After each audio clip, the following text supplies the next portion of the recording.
ер адам ас үйге араласса, жалпы тамаққа, жалпы ас үйдің тірлігін кухняға араласса қалай болады ол?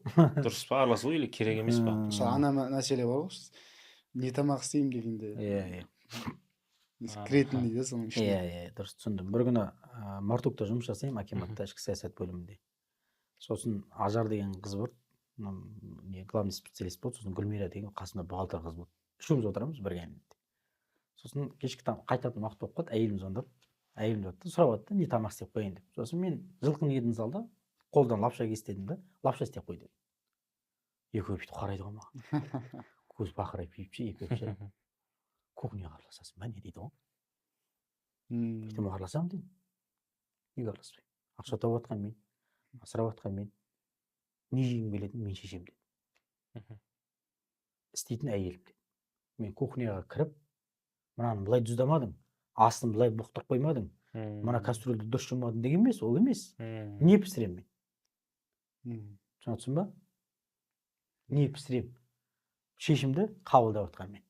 Егер өзің бір істесең, не істейді ол? Мен білем дейді ол әйел. Әйел мен еркек бір-бірімен түсінісе алмайды көбінесе. Мынандай ғой. Әйел ойлаған айтпайды, не сезініп тұрған айтады ол. Түсіндің ба? Ол мына жердегі тұрған айтпайды, не сезініп жатыр, соны айтады. Біз не істейміз? Еркектер, біз не сезінгеніміз емес, біз нені ойлап тұр, соны айтамыз. Біз мысалға бір әйел бірдеңе айтып жатыр, не сезінгенін айтып жатыр, сен тупойсың дедік та, басың істемейді сен дедік. Біз оған целым басың істемейді деп жатқан жоқпыз. Сол ситуация сенің басың істемейді деп жатыр. Түсіндік па? Әйелдің ойлауы бөлек, сезіммен ойлайды, біз конкретно расчетпен ойлаймыз. Түсіндік па? Бұл бір әңгіме. Екінші, осыны ұштастыруымыз керек. Түсіндік па? Мен айтам, мынандай жасап қойым, мынандай жеймін, мынандай тамақ жеймін мен. Бүгін мен тефтели жеймін. Бүгін мен шорпа ішкім келіп тұр. Шешім қабылдайтын мен. Бүткілінде шешім жасайтын мен. Үйге свет соңып қалды десе, келіншегім айтады, туалеттің несі кетіп тұр дейді. Мен барам да сразу ауыстырып тастаймын. Өткені неге? Мен оған қандай да бір проблемамен жүгінсем, ол шеше алады деген одан не болу керек? Ақидасы сондай болу керек. Ол менің мазағымды ұстану керек ол. Мен мазағыммен жүру керек ол. Өткені жауапкершілікті алып жатқан мен ба? Мен жауап берем ба? Менің шешімім болады. Ақылдасасың ба? Ақылдасасың, проблема жоқ. Ол сені қабырған өткені. Ақылдасасың, кеңесесің. Түсіндің ма? Бәрі өзіңдікін істейсің. Қосатынды да қосасың соның ішінен алып. Түсіндің ба? Яғни әйел еркегінің қасында жүргенде басы істемей қалу керек. Қай жағынан? Басы дейтін кәдімгі тоқтан суырып тастаған сияқты болу керек. Неге? Қасымда істейтін адам бар. Бәрін сізге тапсырып қойып. Болды. Әйел еркегінің қасында солай сезіну керек. Үйдегі кухняға араласам, не тамақ жейтінді мен шешем дегендегі мақсатым осы мен. Түсінесіз ба? Мен кейбір кезде айтамын, мына орамалың бесмонтой болып тұр сен. Мына орамалыңды кеш деп айтамын. Оның әдемілігі маған өткен. Түсіндік па? Кейбір кезде жаңа ұлыс несі жоқ енді. Айтам, мына нәскейді лақтырып тастап, мына болды. Лақтырып тастап, керек емес, кимеш мына нәскейді деймін. Өткені үйде де әйелімнің әп-әдемі болып жүргенін қалаймын мен. Киме мына лақтыр деймін. Түсіндік па? Лақтырып тастап мыналарды. Мәселе солай.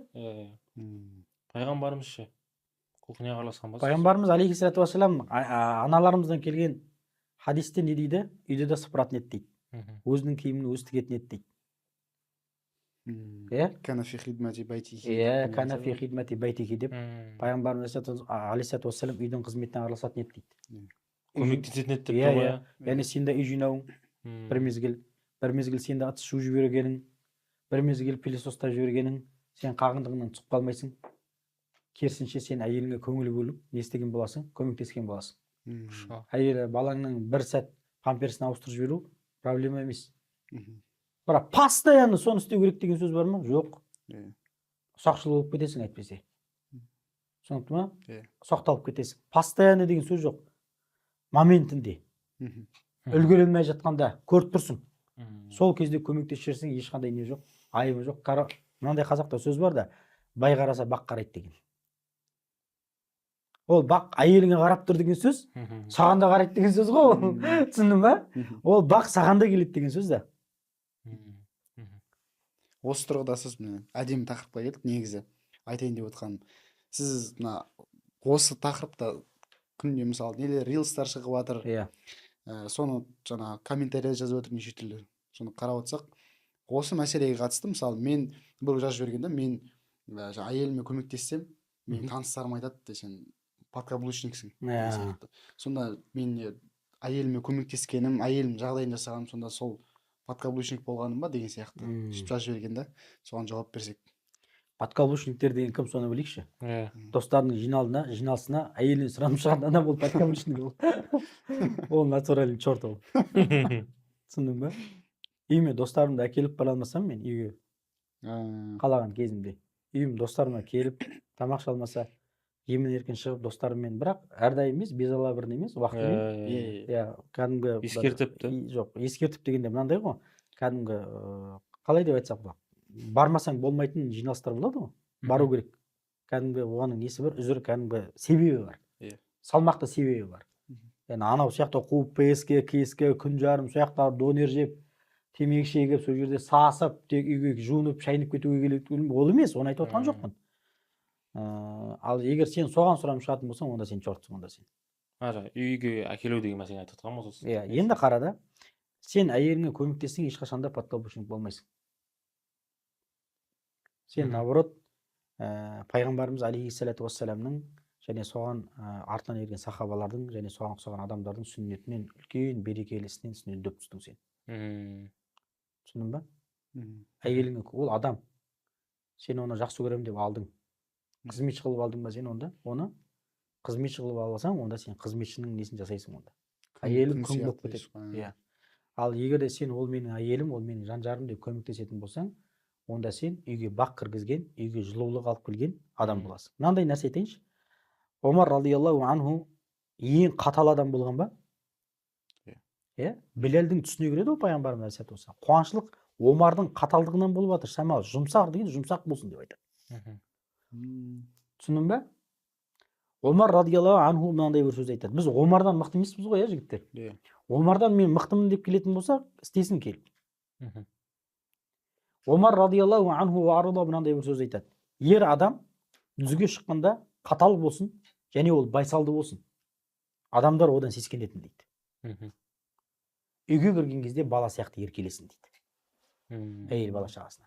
Өйткені сенің үйге оның қаталдығы, сенің қаталдығың, сенің байсалдығың үйге керек емес. Үйге кіргенде сен жымиып кіріп, әйел бала шағаңмен ойнап, бетінен сүйіп, иіскеп, жаңағыдай кішкентай балаңмен ойнап, жаңағыдай бір қылықтар жасап, сүйкімді қылықтар жасап, сол керек ол.